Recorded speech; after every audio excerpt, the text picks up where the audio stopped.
que tu fais?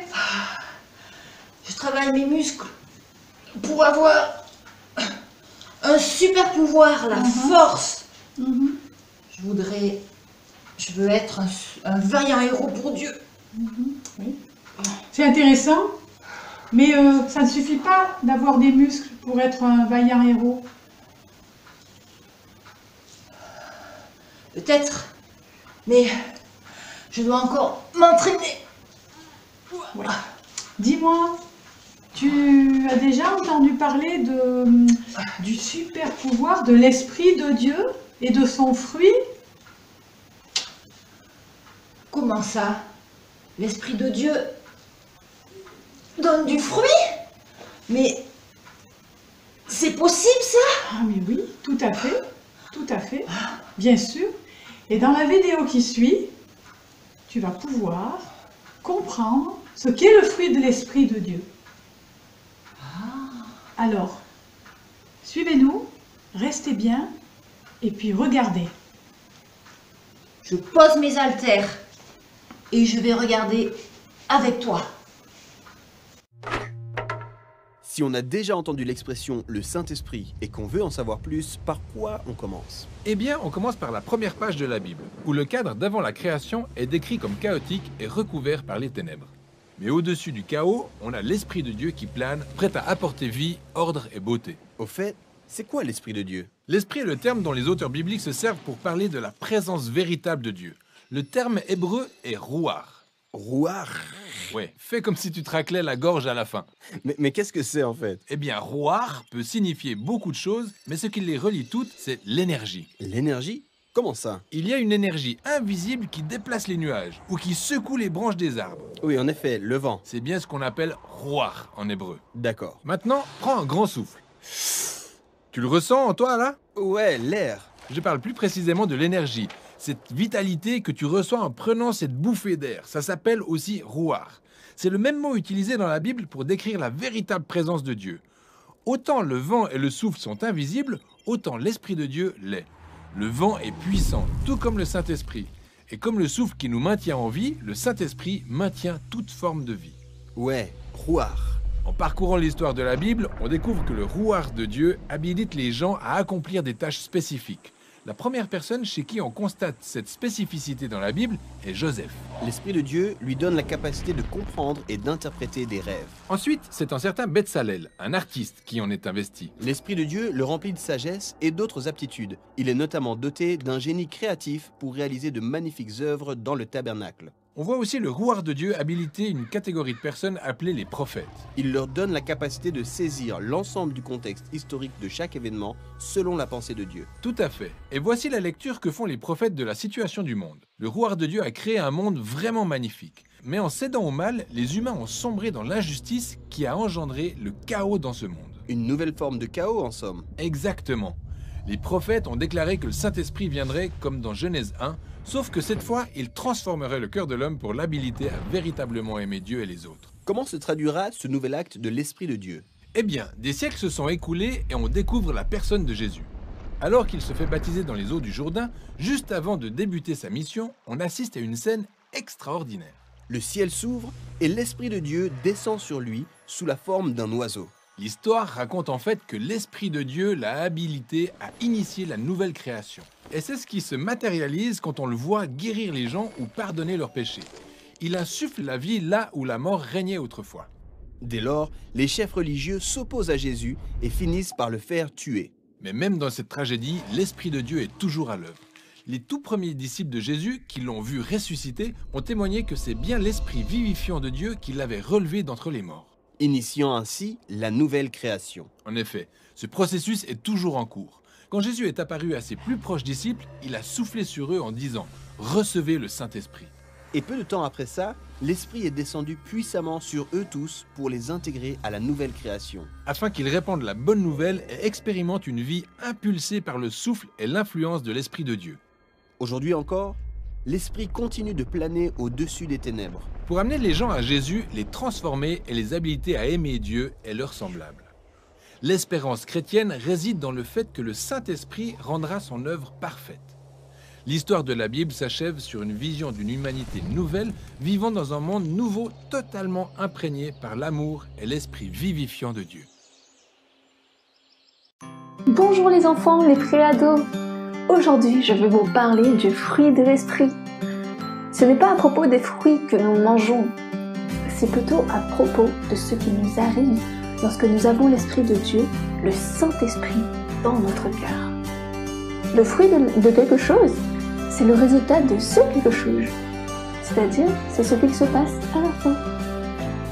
Par exemple, le fruit d'un pommier après que tout est poussé, c'est des pommes.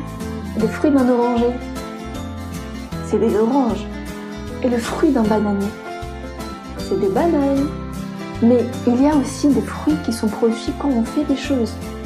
Par exemple, le fruit de se brosser les dents, c'est des dents tout propres.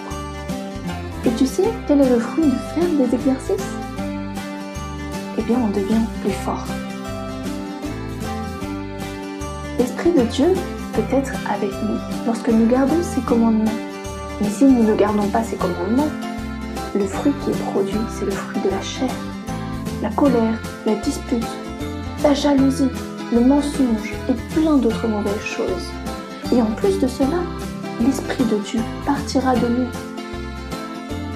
Quand nous faisons des choses qui invitent le Saint-Esprit, l'Esprit de Dieu peut alors être avec nous.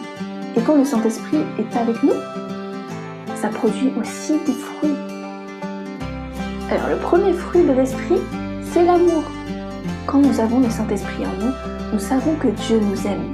Et nous sommes remplis d'amour pour Dieu et pour les autres personnes autour de nous. Un autre fruit de l'Esprit, c'est la joie. Nous nous sentons vraiment joyeux. Pas pour un court instant, un court moment. Nous nous sentons joyeux tout le temps. Un autre fruit de l'esprit, c'est la paix. On ne se sent pas inquiet, en colère ou stressé. Notre cœur peut se reposer et nous nous sentons en calme et en paix, peu importe la situation. Un autre fruit de l'esprit, c'est la patience. Nous pouvons être vraiment patients, même quand d'autres personnes nous causent des problèmes ou nous embêtent. Un autre fruit de l'esprit, c'est la bonté. Nous sommes alors gentils et nous nous préoccupons des personnes et des choses qui sont autour de nous. Il y a aussi le fruit de la bienveillance. On a envie de penser aux bonnes choses et nous voulons simplement faire de bonnes choses et être gentils avec les personnes. Un autre fruit de l'esprit, c'est la foi. Ça veut dire qu'on croit en Jésus-Christ et nous sommes d'accord de faire ce qu'il veut que nous fassions. Le prochain fruit de l'esprit, c'est la douceur.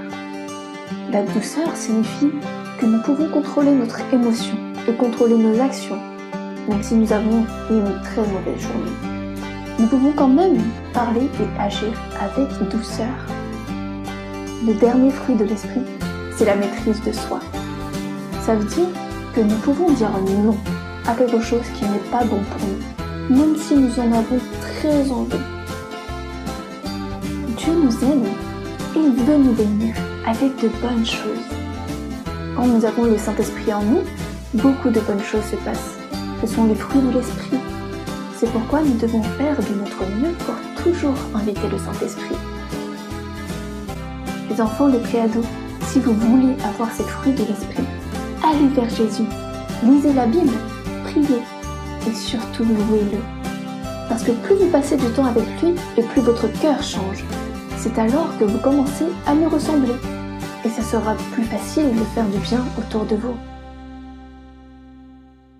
Tu viens de voir cette petite vidéo qui t'explique un peu ce qu'est l'Esprit de Dieu, qui il est, et ce qu'il peut faire dans ton cœur. Dieu veut faire de toi un vaillant héros. Et dans les prochaines semaines, en prenant modèle sur les héros de la Bible, avec tes moniteurs, tu découvriras la puissance et la force que l'Esprit de Dieu peut te donner. C'est comme un fruit qui te donne de la force pour ta santé. Eh bien, l'Esprit de Dieu te donne de la force. L'Esprit de Dieu, c'est l'amour, la joie, la paix, la patience, la bonté, la bienveillance, la fidélité, la douceur, la maîtrise de soi. Tout ça, tout ce fruit te donne de la force pour ta vie tout entière. On va prier et je t'invite à faire cette prière avec moi. Seigneur, merci pour ton esprit que tu nous donnes et qui nous aide à faire ce que tu nous demandes. Je veux être un vaillant héros pour toi, Jésus. Je t'aime très fort, Jésus. Amen. Il me reste à vous dire à très bientôt, les enfants. À très très bientôt. Et quand cette nouvelle année qui commence, nous puissions tous crier encore plus fort cette année. Jésus est mon super héros. Jésus est notre super héros. Et ton super héros.